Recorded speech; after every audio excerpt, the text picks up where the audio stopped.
Oke, selamat pagi. Assalamualaikum warahmatullahi wabarakatuh. Hello, my friends. Jumpa lagi dengan saya, Mr. Kevin, Mr. Al, di Writing for Academic Purposes. Oke, pada section ini kita akan membahas tentang bagaimana kita menulis bagian result and discussion.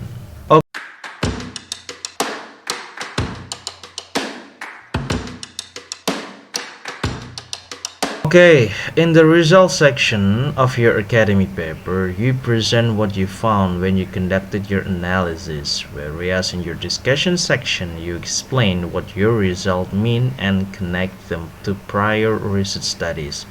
In other words, the result section is where you describe what you did, and the discussion sections is where you describe what this means for the field.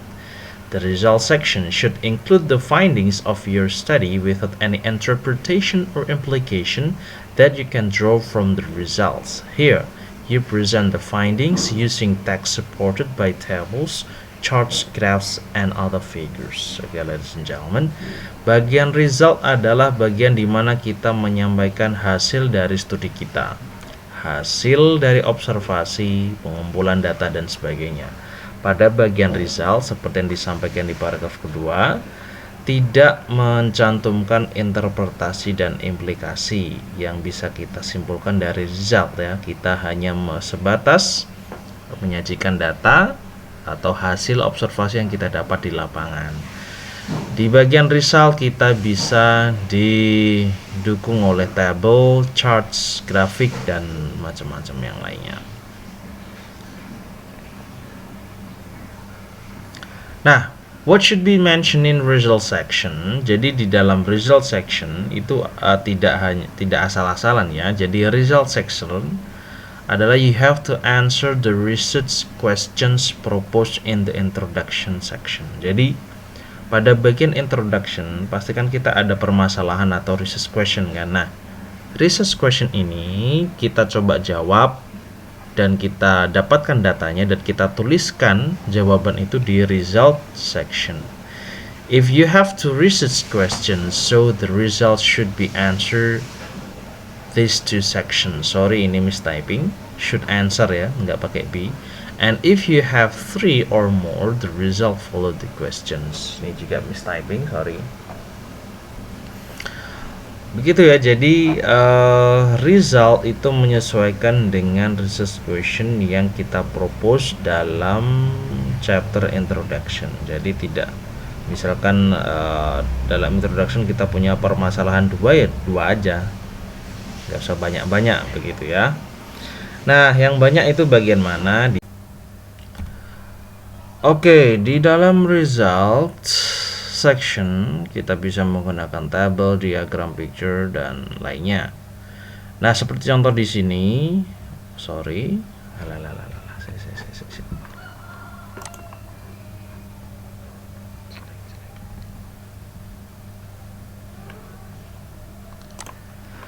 Oke, di result section kita bisa menggunakan tabel, diagram, pictures, or orders to illustrate the result.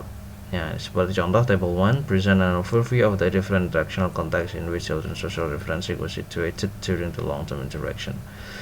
Jadi di sini adalah contoh result ya yang bisa kita tampilkan menggunakan tabel. Di sini ada contact interaction children pada social referencing. Nah, ini kita mencoba membuat perbandingan antara robot dan human. Contohnya dalam robot ada delay on interaction into dialogue, reassurance before manipulation, ini sampai bawah.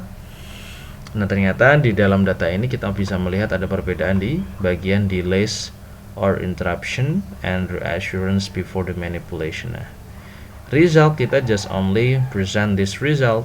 Kita tidak perlu menginterpretasi atau mengimplikasikan yang membuat diskusinya pada bagian result, karena nanti kita akan mendiskusikan bagiannya di bagian discussion. As you can see, the result section is very direct and reports the outcome from the statistical analysis conducted.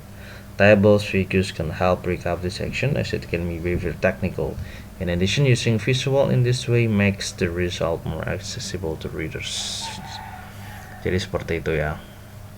Okay, now we have let's go to discussion. After we have result, of course we have to discuss the result, or we have to interpret ya, kita menafsirkan hasil dari result. The discussion section which follow the result section will include an explanation of the result.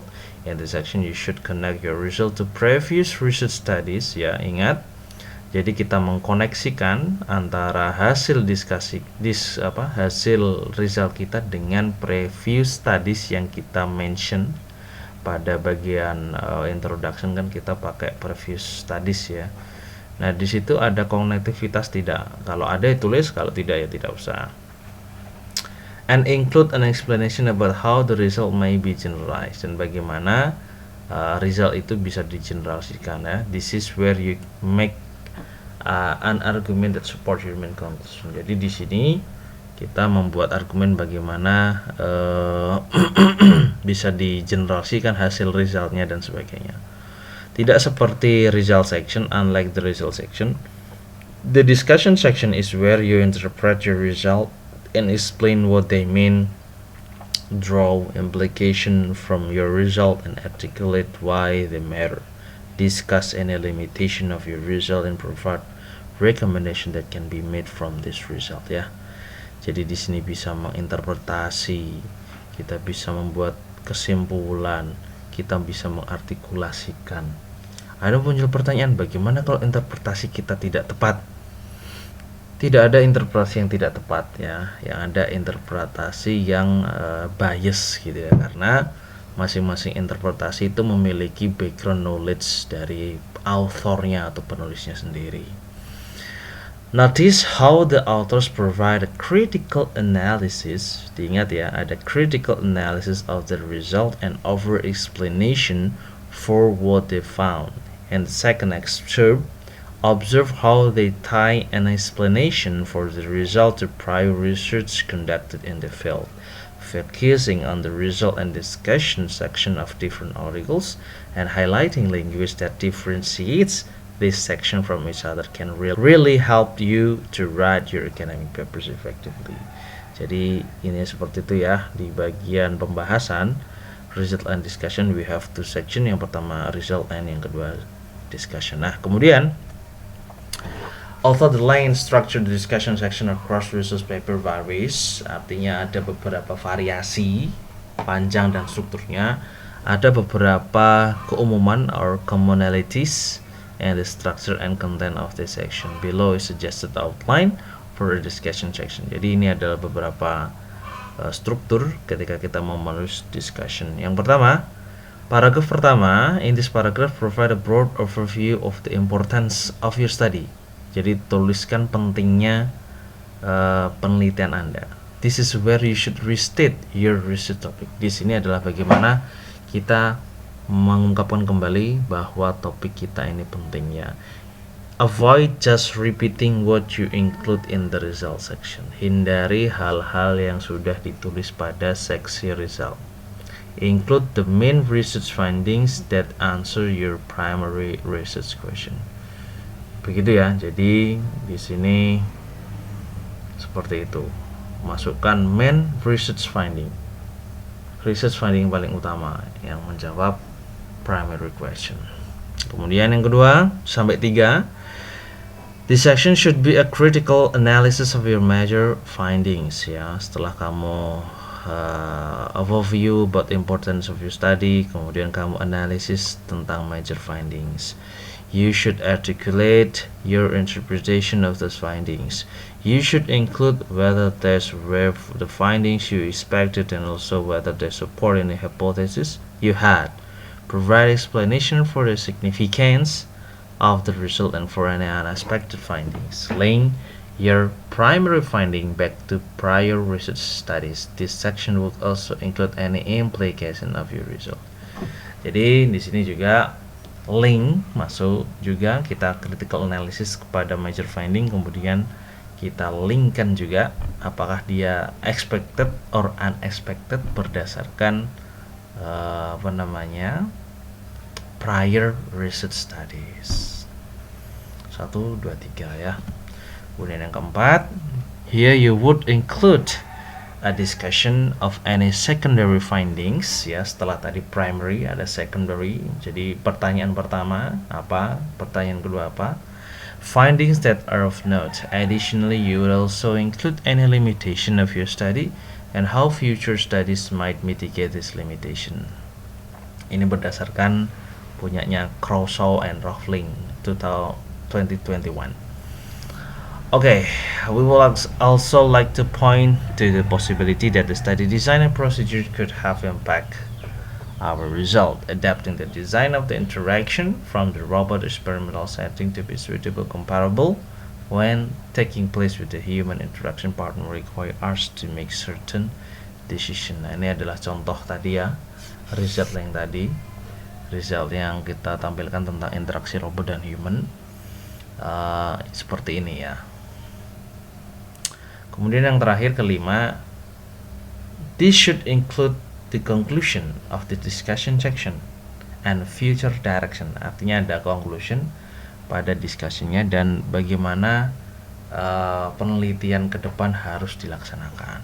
In this section you could include any new research question that arose as a result on your study. Jadi di sini pastikan ketika kita mencari data, mendiskusikan, muncul pertanyaan-pertanyaan baru. Nah, disitulah ditampilkan di paragraf kelima ya. Implication from your findings for the field should also be discussed in this paragraph. Implikasi ya, dampaknya dari temuan ini tuh akan bagaimana, itu juga bisa didiskusikan di paragraf. Maksudnya implikasi terhadap peneliti sendiri, terhadap objek yang diteliti dan sebagainya ya. Seperti itu. Jadi begitu ya, ada 5 paragraf utama, boleh lebih ya dalam menyusun discussion.